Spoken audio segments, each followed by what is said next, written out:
की एक बिल्डिंग त्या तिकडे बांधकाम जिकडे चालू होतं त्या तिकडे ते बांधकाम खचलं. त्याच्यामुळे त्या तिकडे जीवितहानी कुठलीही झाली नाही, पण परिसरामध्ये एक भीतीचं वातावरण निर्माण झालेलं आहे आणि त्याच्यामुळे या संदर्भातलं शासनाने ताबडतोब दखल घेऊन योग्य ती कारवाई केली पाहिजे याची मागणी मी केली. माननीय मंत्री महोदयांनी आम्हाला सगळ्यांना सभागृहामध्ये या संदर्भातलं आश्वासन दिलेलं आहे. आणि ही दुर्दैवी घटना आहेत. निश्चितच याच्यावरती जी आपली आपत्कालीन पूर्ण यंत्रणा आहे या लोकांनी लक्ष ठेवून असणं गरजेचं आहे. त्याचबरोबर ट्री कटिंगचं जे काम आहे ते ट्री कटिंगचं काम पावसाळ्या अगोदर आपण सातत्याने सुरू करत असतो. याच्यामध्ये ज्यांनी कोणी हलगर्जी जर केली असेल तर मग या अशा अधिकाऱ्यांवरती निश्चितपणे कारवाई ही झाली पाहिजे. आपल्यासोबत आहेत आमदार निरंजनजी डावखरे. महाएमटीव्ही मध्ये आपलं सहर्ष स्वागत. पावसाळी अधिवेशन सुरू आहे, त्यामध्ये आज आपण तारांकित प्रश्नामध्ये समग्र शिक्षकांच्या एका प्रश्नावर महत्वाच्या विषयावर तोडगा काढलात. काय सांगता? समग्र शिक्षकांचा बरेच वर्ष आंदोलन सुरू होतं. अर्धे शिक्षक म्हणजे 3,000 शिक्षक सेवेत लागले, 3,000 शिक्षक हे बाहेर राहिले आणि त्याच्यामुळे त्यांच्यावरती अन्याय होऊ नये याच्या संदर्भातली मागणी सातत्याने आम्ही सगळेच शिक्षक आमदार, पदवीधर आमदार हे सातत्याने सभागृहामध्ये करत होतो. आज खऱ्या अर्थाने त्या विषयाला न्याय भेटेल असा विश्वास आम्हाला सगळ्यांना झालेला आहे. कारण राज्यमंत्री सन्माननीय पंकजी भोयार यांनी मी विचारलेल्या तारांकित प्रश्नाला उत्तर देत असताना वित्त विभागाकडनं या विषयासंदर्भातली फाईल ही सकारात्मक गेले. त्याचबरोबर शिक्षण विभागाकडनं आलेली फाईल ही सकारात्मक होती आणि माननीय फडणवीस साहेबांच्या माध्यमाने कॅबिनेटमध्ये हा विषय मांडून या विषयासंदर्भातलं राज्य शासनाची भूमिका ही पण सकारात्मक आहे आणि निश्चितपणे हा तुम्हाला अपेक्षित असा न्याय हा निश्चितपणे शासन देणार आहे. या संदर्भातली भूमिका त्यांनी घेतली. आज कॅबिनेटमध्येही हा निर्णय होईल असा विश्वास आम्हाला आहे. या संदर्भातच आणि इतर प्रश्नाबाबत आंदोलन सुरू होतं, त्या संदर्भात चर्चा काय झालेली आहे?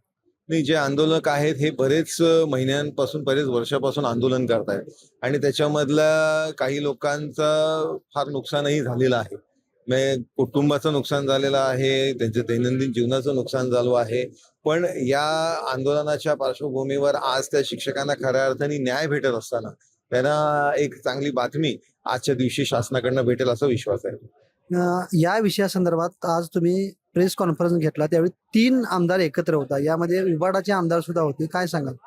या विषयासंदर्भात सातत्याने सभागृहामध्ये आम्ही सगळेजण आपले जे राजकीय जोडे आहेत ते राजकीय जोडे बाहेर काढून आम्ही या विषयासाठी फक्त समग्र शिक्षकांच्या विषयाला न्याय मिळवून देण्यासाठी सगळेजण एकत्र हे लढत होतो. त्याचबरोबर माननीय अभ्यंकर साहेब हे या समितीचे अध्यक्षही आहेत.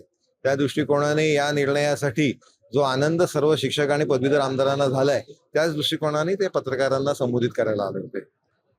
पावसाळा सुरू झालेला आहे. शहरामध्ये मुंबई असेल, ठाण्यासारख्या परिसर असेल, यामध्ये इमारतींच्या बाबतीत सुद्धा काही वेळेला पडझड होण्याची याचे काल सुद्धा तुम्ही या विषयासंदर्भात विधान परिषदेमध्ये मुद्दा मांडलात. काय सांग? आपण बघतोय की बरेच दिवसानंतर पावसाची सुरुवात झाली. आपण सगळेजण पावसाची वाट बघत होतो आणि आता सातत्याने ऑरेंज आणि रेड अलर्टची एक मालिका रायगड असेल, रत्नागिरी असेल, ठाणे असेल या सगळ्या परिसरामध्ये आहेत. मी आजच सकाळी रत्नागिरी कलेक्टरांशी बोललो, रायगडच्या कलेक्टरांशी बोललो, ठाण्याच्याही कलेक्टरांशी बोललो. नदीची जी पातळी आहे ती सगळ्या ठिकाणी धोकादायक जी आपली स्थिती असते, जी फर्स्ट इंडिकेशन असतं त्याच्यापेक्षा खाली आहे. त्याच्यामुळे परिस्थिती पाऊस जरी भरपूर असला तरी या संदर्भातली पूर परिस्थितीच्या दृष्टिकोनाने परिस्थिती बऱ्यापैकी हातात आहे. त्याचबरोबर आपण बघितलं की ठाण्यामध्ये काल मी पॉइंट ऑफ इन्फॉर्मेशन मध्ये सभागृहाच्या समोर मांडलेला विषय की एक बिल्डिंग त्या तिकडे बांधकाम जिकडे चालू होतं त्या तिकडे ते बांधकाम खचलं. त्याच्यामुळे त्या तिकडे जीवितहानी कुठलीही झाली नाही, पण परिसरामध्ये एक भीतीचं वातावरण निर्माण झालेलं आहे आणि त्याच्यामुळे या संदर्भातलं शासनाने ताबडतोब दखल घेऊन योग्य ती कारवाई केली पाहिजे याची मागणी मी केली.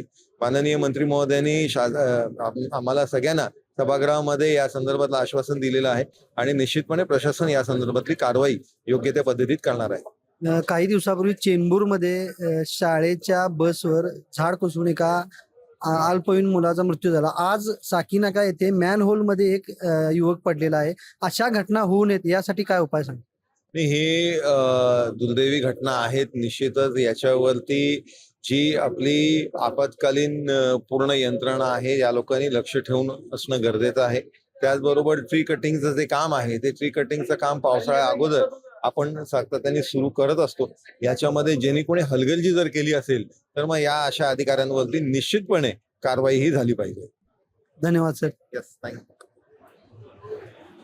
आपत्ती व्यवस्थापनाच्या कार्यात जर कोण हलगर्जीपणा करत असेल तर त्याच्यावर कारवाई निश्चितपणे झाली पाहिजे, अशी प्रतिक्रिया आमदार निरंजन डावखरे यांनी दैनिक मुंबई तरुण भारतशी बोलताना दिली. कॅमेरामॅन जयेश पाटीलसह मी अभिनंदन परोळेकर, दैनिक मुंबई तरुण भारत.